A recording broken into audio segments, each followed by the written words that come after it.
उत्तर प्रदेश की धरती पर आप सबको मिलने का और खास करके मेरे सेवा दल के कार्यकर्ताओं को मिलने का मुझे सौभाग्य मिला। लगातार मैं घूम रहा हूँ। गुजरात में था, उससे पहले मैं तमिलनाडु में, और उससे पहले 3 दिन के लिए मैं मणिपुर में था। तो मणिपुर से लेकर दक्षिण तक का और बंगाल की धरती पर भी बीच में गए, तो देश भर का एक जो माहौल है और जो तनाव है उसको लेकर मैं सेवा दल के कार्यकर्ताओं के बीच ये चर्चा कर रहा हूं कि इस देश के एकता, अखंडता और बंधुता का जो हमारा मूलभूत सोच था, जिस भारत माता की जय जयकार हम सेवा दल के कार्यकर्ता आजादी के जंग से पहले भी करते थे और आजादी के जंग के बाद आज भी करते हैं, और हम कहते भी हैं कि कश्मीर से कन्याकुमारी भारत माता है हमारी, तो वो भारत माता हमारी है, तो वो भारत माता कौन है?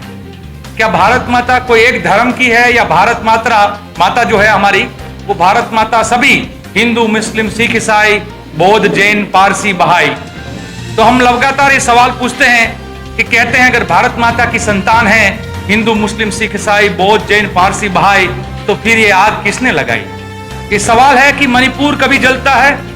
मणिपुर में हमारे देश की बच्चियों को द्रौपदी का जो 5000 साल पहले जो घटना हुई थी, जिससे हमारा शर्म से आज भी सर झुकता है, उससे भी घिनौना काम मणिपुर में होता है, और फिर भी हमारे देश का प्रधानमंत्री है वो मौन रहता है। देश के अंदर चलती ट्रेन के अंदर मजहब के नाम पर जो मगज में, जो दिमाग में जो जहर किसी ने रखा हुआ है, उसकी वजह से हम मजहब के नाम पर खून करने पर अपने ऊपरी अधिकारी का लोग चले जाते हैं, और उसी को लेकर फिर हरियाणा जैसे जगह, मेवात जैसी धरती, कि जो मेवात की धरती इस देश की आजादी के जंग में लड़ने वाले लोग आज एक दूसरे के सामने लड़ने का और एक दूसरे के घर जलाने का, दुकानें जलाने का काम करते हैं। तो ये देश में ऐसा क्या हो रहा है? तो हमारे साथियों ने एक नारा भी दिया, शायद किसी को बुरा भी लगे, पर जैसे कहते हैं, हम लोग गुजरात से हूं मैं, तो गुजरात के दोनों भाई नरेंद्र मोदी और अमित शाह, हम लोग तो नशा बोलते हैं, नरेंद्र और शाह, ये नशा है, ये सत्ता का नशा है, और बहुत खतरनाक नशा बना हुआ है। ये जो सत्ता का जो नशा है वो अपने मद में है, वो देश की जनता के बारे में नहीं चर्चा करते हैं। जब मणिपुर जल रहा होता है तो कर्नाटक में भाषण कर रहे होते हैं। जब यूपी की मां गंगा के तट पर हजारों लाश दिखती है बहती हुई या रेत में दबाई हुई, तब हमारे देश का प्रधानमंत्री इसलिए बोलते हैं कि वो लगातार कपड़े बदलते रहते हैं, प्रधानमंत्री, तो वो हमारे देश के प्रधानमंत्री बंगाल में भाषण करते हुए नजर आते हैं। देश को क्या हुआ है? हमारे ही देश के प्रधानमंत्री लाल बहादुर शास्त्री, जो एक ट्रेन के हादसे के बाद रिजाइन करते हैं, हमारे देश के एक ऐसे प्रधानमंत्री हैं जो ट्रेन में उड़ीसा में कितने लोग मरे हैं उसको लेकर कोई चर्चा नहीं है। कुछ लोग तो बोलते हैं हजारों लोग मरे हैं, 3-3 ट्रेन एक दूसरे के ऊपर चढ़ जाती है, और लाशों के लिए वहां पर कफन नहीं होता है, और मुर्दों को भी जैसे कोई गनी का बोरा फेंक रहे हो वैसे फेंक रहे हैं। तो हमारे देश में कोरोना में नाकामयाब रहे, इकोनॉमी में नाकामयाब रहे, देश में शांति, बोलन देश तरक्की कर रहा है, ऐसे वो चर्चा करते हैं। तो हम पूछते हैं कि तरक्की, घरों को आग लगाने में तरक्की हो रही है, कौमी दंगे करवाने में तरक्की हो रही है, युवाओं की जॉब को खत्म करने में तरक्की हो रही है, या किसानों को लगातार आत्महत्या पर मजबूर करने की तरक्की हो रही है, या देश में दलितों पर अत्याचार में तरक्की हो रही है, या आदिवासियों को जंगलों से अंदर से खदेड़ने की तरक्की हो रही है? कौन सी तरक्की हो रही है? सत्ता का केंद्रीकरण हो रहा है मुख्यमंत्रियों की, और बाकी सत्ता जो दिल्ली का अध्यादेश भी आया, दिल्ली का अध्यादेश आया क्योंकि 25 साल से बीजेपी दिल्ली में सरकार नहीं बना पाई है, तो इनडायरेक्टली अपनी सत्ता को कब्जा करने के लिए वहां पर एक नया अध्यादेश आता है। सुप्रीम कोर्ट को भी वो ओवर रूल करके एक नया अध्यादेश लेकर जाते हैं, ताकत के बल पर, नंबर के बल पर। आज तो देश का संविधान खतरे में है, लगातार ये लोग चर्चा करते हैं। तो सेवा दल के साथियों को हम, सेवा दल के 100वां साल चल रहा है, 100 साल में 100 प्रशिक्षण कैंप लग रहे हैं पूरे भारत भर में, उसमें यूपी में भी 10 प्रशिक्षण कैंप जो लगने वाले हैं, तो उसी की तैयारी के तहत, और आज हम तिरंगा झंडा लेकर निकलेंगे और हम कहेंगे भी कि मेरे देश का झंडा तिरंगा अब नहीं चलेगा दो रंगा। दो रंगी सोच, दो रंगापना है, इस देश में नहीं चल सकता है। देश में हर रंग के फूल को खिलने का भारत माता के बगान में अधिकार है। आप किसी एक फूल को फेंक दोगे, नहीं चल सकता है। भाजपा के बड़े बड़े नेता दिल्ली के बड़े बड़े मंच पर भाषण बोलकर एक शब्द बोलते हैं, वो शब्द मैं आपके सामने जिक्र करना चाहता हूं। वो कहते हैं कि देश के गद्दारों को गोली मारो, उसके बाद गाली बोलते हैं।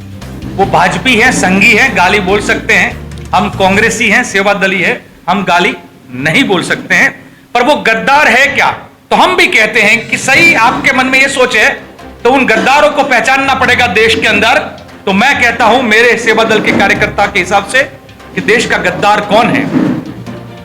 भारत देश के झंडे को ना माने, तिरंगे को अपनी शाखाओं में ना लहराए तो वो देश का गद्दार है। राष्ट्रगान जनगण मन ना गाए और सदा वत्सले गाए या कोई और धर्म का गाना गाए तो वो देश का गद्दार है अपनी शाखाओं में।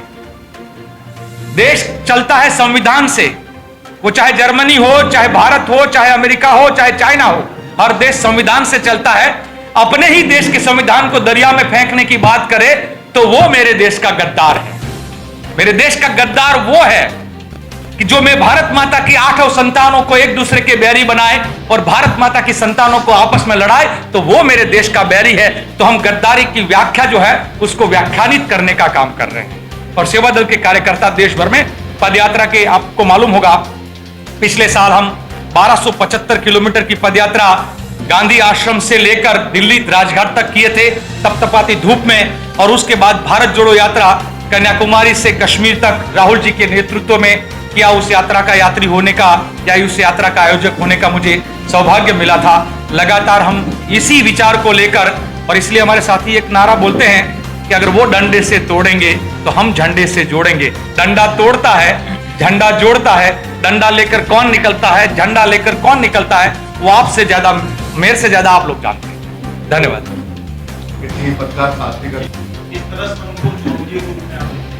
किस तरह से?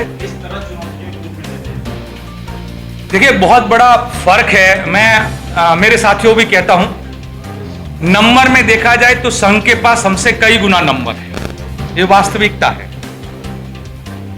पर आजादी के इतिहास और विरासत को देखा जाए तो हमारे पास गर्व लेने लायक है और इनके पास शर्म करने लायक चीजें हैं। तो हमारा गौरवान्वित इतिहास है। हम गर्व ले सकते हैं कि आजादी के इतिहास में हमने कुर्बानियां दी है। उनके पास ऐसा गर्व लेने लायक एक भी चीज नहीं है। शर्म करने लायक बहुत सारी चीजें हैं जो आप भली भांति जानते हो। आप पूछोगे तो मेरे को जवाब देने में, या मैं उतना ट्रांसपेरेंट हूं, वोकल हूं कि मैं आपके बीच में भी बात रखूंगा। वो चाहे 60 रुपया की दलाली की बात हो या 9 बार के माफी की बात हो या और कई घटनाएं हैं जिसके बारे में जिक्र किया जा सकता है, या 1942 का जो आंदोलन था उसको रोकने की बात हो, वो सब प्रकार की गद्दारियां और देश के साथ धोखाधड़ी उन्होंने की है। पर एक बात है, नंबर ज्यादा है, उसका एक कारण है। आप सेवा दल में देखेंगे तो आपको किसान दिखेगा, मजदूर दिखेगा, आदिवासी दिखेगा, दलित दिखेगा, माइनॉरिटी भी दिखेगा, महिला भी दिखेगा। हर किस्म के आपको सेवा दल में देखोगे तो भारत दिखेगा। अब संघ में दिखोगे तो सुपर ह्यूमन कॉन्सेप्ट दिखेगा। हिटलर का जो सुपर ह्यूमन कॉन्सेप्ट था वो आपको दिखेगा। उनकी राष्ट्रीय बॉडी को देखोगे तो सिर्फ 3 जाति के 49 लोग मिलेंगे। हमारी राष्ट्रीय बॉडी को देखेंगे तो करीबन 36 प्रकार के लोग आपको देखने को मिलेगा। तो हमारी बॉडी में भारत होता है, हमारी बॉडी में महिलाएं भी होती हैं, वो पितृसत्ताक है। उनकी बॉडी में एक भी महिलाओं को अधिकार नहीं है कि उनकी राष्ट्रीय बॉडी में रहे। उनकी बॉडी में एक माइनॉरिटी नहीं होता है, उनकी बॉडी में एक दलित नहीं होता है, उनकी बॉडी में एक आदिवासी नहीं होता है। जो कुआं में नहीं है तो बाहर कैसे निकलेगा? उनके कुएं में ही नहीं है, उनकी सोच में ही नहीं है। हमारे दोनों के बीच में फर्क है। दूसरा यह है कि लगातार देश में दंगे होते हैं, या कभी कभी आप प्रज्ञा भारती का नाम भी सुने होंगे कि उसमें थे। और आजकल कुछ जो दल के नाम पर वो जब निकलते हैं दंगे करवाने के लिए निकलते हैं। सेवा दल पहले भी और आज भी हम कहते हैं उनको कि अगर तुम दंगों के दंगाई हो तो हम शांति के सिपाही हैं। और ये फर्क है हम दोनों के बीच में, और ये फर्क हम बनाए रखेंगे लगातार। वो तोड़ेंगे हम जोड़ेंगे, वो दंगाई बनेंगे हम सिपाही बनेंगे। तो ये जो सोच है। दूसरा, कई पत्रकार साथी मुझे पूछते हैं कि सेवा दल आजादी के जंग में बहुत दिखाई देता था, 85 तक बहुत दिखाई देता था, बाद में क्यों नहीं? तो मैं लगातार साथियों को कहता हूं, आपको एयरफोर्स, नेवी और आर्मी रोज रास्तों में नहीं नजर आएगी। देश शांत है तो आर्मी रास्तों पर नहीं होता है, जब देश में अशांति होती है तब आर्मी रास्ते पर आती है। अब सेवा दल रास्ते पर है, अब सेवा दल हर जगह पे खड़ा है। परसों 7 दिन पहले मेरे सेवा दल के मध्य प्रदेश के यंग ब्रिगेड 700 कार्यकर्ता मशाल जुलूस लेकर निकले थे मणिपुर की महिलाओं के शोषण और अन्याय के खिलाफ। तो कई जगह पे, हरियाणा हो चाहे यूपी में, सेवा दल के आज कई कार्यकर्ता यहां पर। आपको मैं वादा भी करता हूं, दावा भी करता हूं कि अगस्त के अंतिम रविवार को आपको उत्तर प्रदेश में करीबन 250 जगह पर सेवा दल का कार्यकर्ता भारत का तिरंगा लहराता हुआ नजर आएगा।